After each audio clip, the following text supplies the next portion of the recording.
Hello, Big Brother fans. This is episode 14 review of Big Brother 16.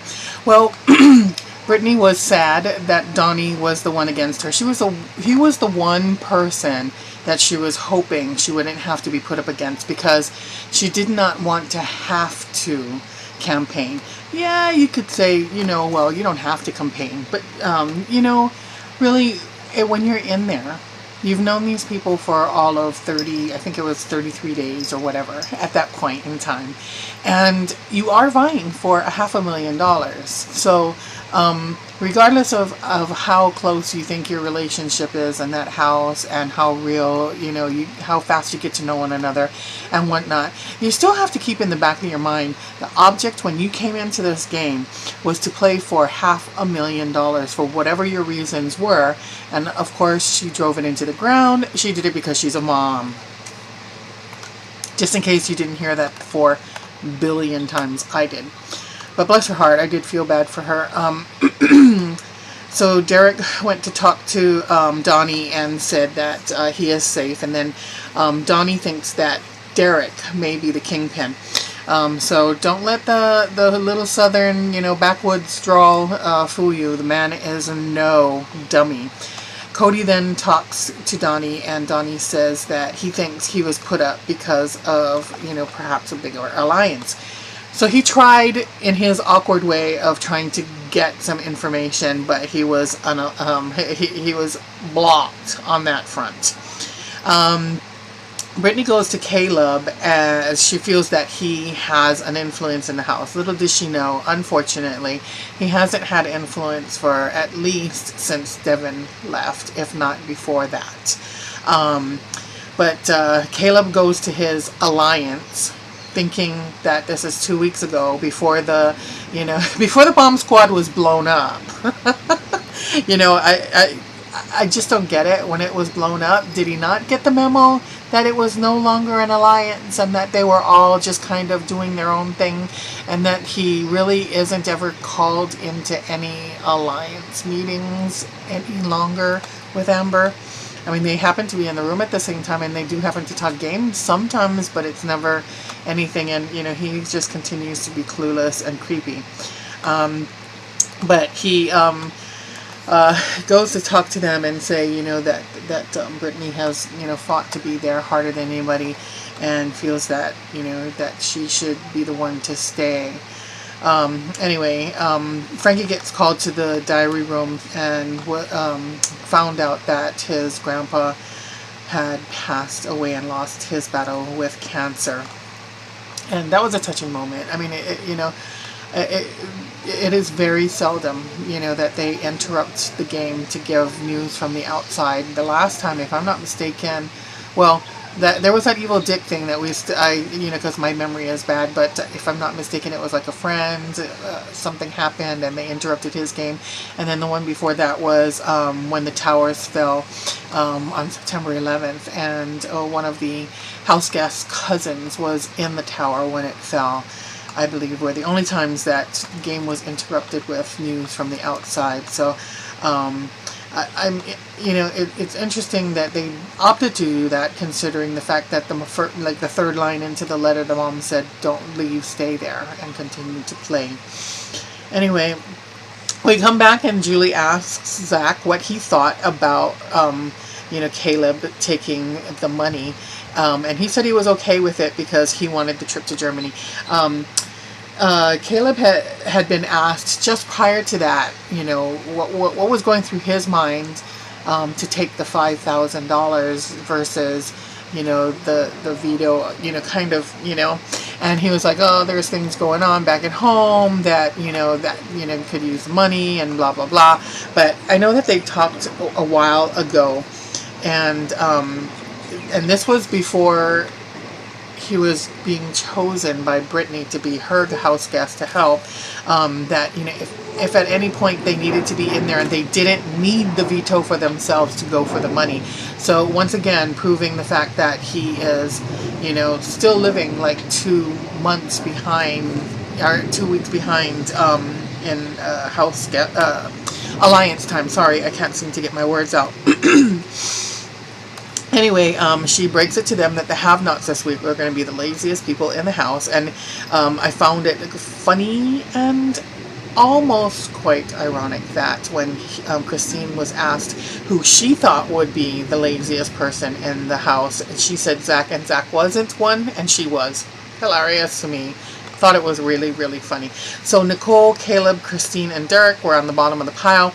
I'd been following the last, 3 or 4 days, and, they pretty much consistently stayed at the bottom of the pile.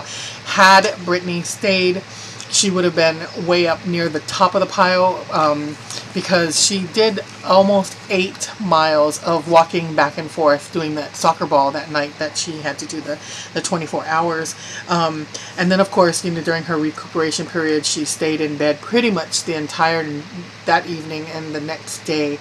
So it did bring her fitness level down a little bit, but it's still what she had done kind of evened it out. So she wouldn't have been a have-not. So then we move on to the fluff time with Nicole and Hayden, and we went to Nicole's hometown, and he shoots, he scores, he gets the girl. All I can say is, I just find it interesting. I mean, she's a registered nurse or something in the medical field. I think she's a registered nurse, and she doesn't know that Oregon is a state. And so I'm just saying, I'm not sure that I would have the greatest confidence in someone. I mean, she might be very good, yes, in her field, at what she does, and, doing the medical thing may take precedence over knowing that Oregon is a state, but I'm just saying. So they moved on to the speech, and Brittany, I think she went out with as much style as she was allowed to, being put up against one of her best friends in the house, and Donnie, God bless America. The votes were unanimous, and Brittany was sent packing. Zach walked to the wall and says, "Bye, Britt, see you never," which was unkind. I mean, there's no reason to. I don't know. I don't know. Anyway, I guess it's because I have a little bit of a soft spot. Yes, she was irritating. Yes, she used the same tactics of "I'm a mom," and yes, she was whiny, and no, she didn't know the game. She was recruited off the streets, and kind of laughed at the recruiter at first until she talked to her mom, and her mom says, "Are you kidding? You need to do this." So no, she didn't know the game, and but there was just something about her. She had an innate. Yes, my love. She had an innate kindness to her that, regardless of what any of these people were doing to her, could not be mean back. She just. I don't think it was in her, in her ability of things to do. Yes, she might have come from a privileged life, because her daddy pays her $6,000 rent on her apartment and drives a brand new Beamer, but these are apparently things that her parents provide for her, and I'm guessing that at this point, having just been divorced, that she wants to start providing on her own, and this would have been a nice stepping stool. So yeah, she might have been born with a silver spoon in her mouth, but then guess what? So was Victoria, and I'm kind of having the feeling that Cody was too. I don't think that it should matter that if a person comes into this game, if they have, if they have a cushy lifestyle, it's not who's deserving of this money, who deserves the money more than another person. It, to me, is whoever plays the game the best and can get away with doing whatever means necessary to win the prize at the end is the person that deserves to win this game. Let's see, moving on after I step off of this damn soapbox that I apparently jumped up on. Let's see, Brittany mentioned that they came into the house late. I'd totally forgotten about that fact, that half of the group came in a week after the first group, and she says, by that time it was already too late and alliances had already been formed. So that actually in itself, I need to go back and find out who the first and second group is, and find out if the second group are the ones that are being picked off. Totally forgot about that. Brittany's family was there, and that was a major awe moment. And I ain't gonna lie, my eyes teared up.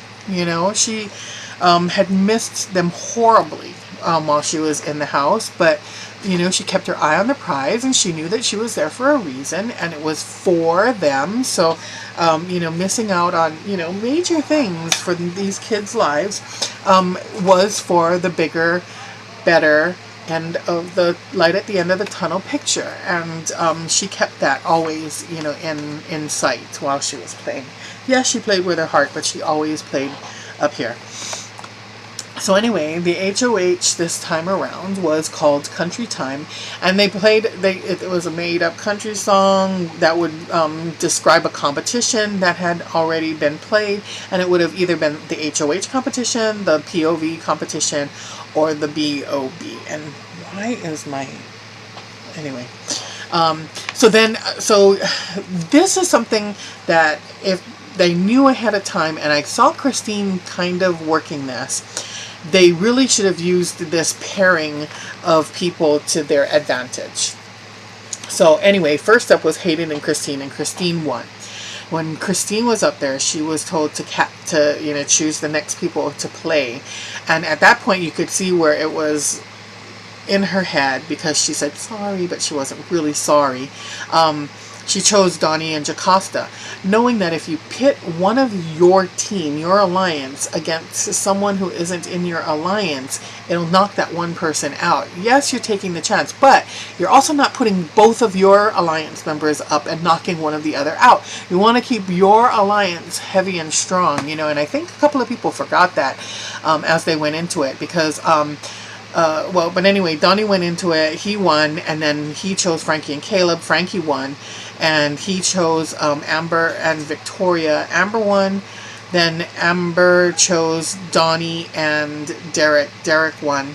Derek chose Zach and Nicole, and Zach won. Zach chose Christine and Amber. Christine won, and then when Frankie was chosen against Derek, I guess actually now I take it all back.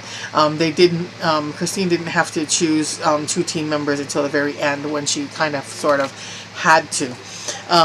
Christine chose Frankie against Derek, and Derek says, "You want to see your grandpa?" And he then just stood on the side, and he allowed Frankie to win that HOH. So, to me, did he really allow him to win? Maybe he is a nice guy. I don't know. But to me, immediately I saw alternative reasons as to why he stepped on the side and allowed Frankie to win. Number one, they're getting down in numbers, and there are only so many people that you can put up, and keeping your eye on the prize, you have to also think about those double evictions. And when the double eviction comes and you can't play for the HOH, you have to really start to worry.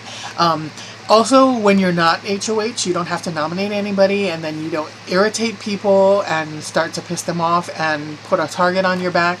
So him, at this point, using the strategy of not winning things is, I think, smart.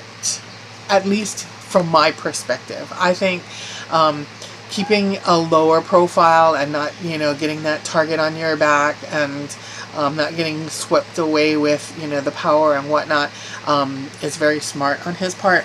So he allowed Frankie to be HOH number one, and then next up was Christina and Frank, and Zach. And Zach was like, bam, he knew that answer right away, and he was very excited to be HOH number two, and got his letter last night from his brother, and found out that he had won a golf competition, and he couldn't have been more proud of him. He is getting swept up a tiny bit with the HOH-itis, just a tiny bit.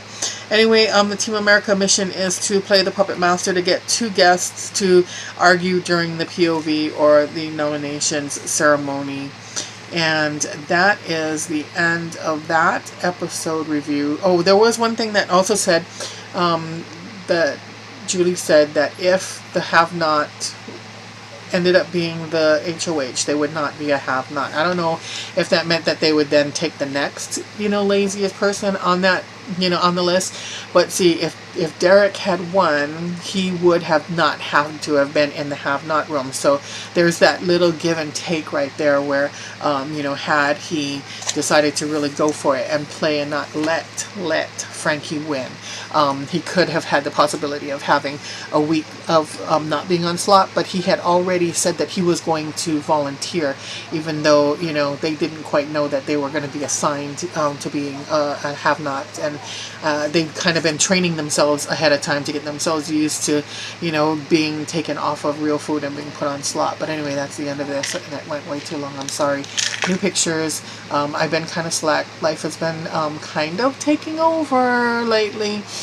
So like the last 2 days I haven't been able to put up pictures, but I put up a couple of, I'm going to be putting up about 3 of them as they're sitting around for the BOB ceremony. Alright, bye.